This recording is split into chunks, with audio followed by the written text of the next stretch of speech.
জি protein কাপড় receptor হচ্ছে cytosolic ক্যালসিয়ামের ঘনত্ব হচ্ছে সে বাড়াইতে পারে। আবার সে হচ্ছে প্রোটিন কাইনেজ সি কেও অ্যাক্টিভেট করতে পারে। এখন এইটা কিভাবে করে? প্রথমে একটা সাপের মতো পেঁচানো একটা জিপিসিআর থাকবে, ওটার মধ্যে এসে লিগেন্ড এসে বাইন্ড করবে। লিগেন্ড বাইন্ড করার পরে এখানে alpha subunit GTP bound অবস্থায় থাকবে, আর বিটা গামাটা হচ্ছে আলাদা হয়ে যাবে। এই যে অ্যাক্টিভেটেড জি কিউ প্রোটিন মানে বিটা গামা যে অংশ যেটা, সেটা হচ্ছে ফসফোলাইপেজ সি বিটা এটাকে অ্যাক্টিভেট করবে। এই যে অ্যাক্টিভেটেড ফসফোলাইপেজ সি, সে কি করবে?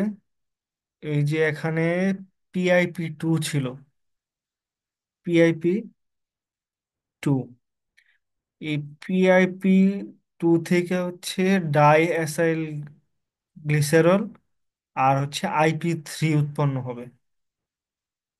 পিআইপি 2 থেকে কি উৎপন্ন হবে? ডাই অ্যাসাইল গ্লিসেরল উৎপন্ন হবে, আর হচ্ছে যে আইপি 3 উৎপন্ন হবে। এখন এই আইপি 3 যেটা আছে সেটা হচ্ছে এন্ডোপ্লাজমিক রেটিকুলাম মেমব্রেন যেটা, সেখানে যায় যে লিগ্যান্ড গেটেড আয়ন চ্যানেল থাকবে ওইখানে এসে বাইন্ড করবে।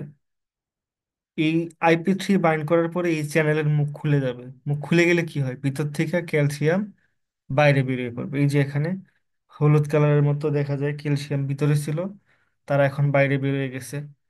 এখন ক্যালসিয়াম বাইরে বেরিয়ে কি করবে?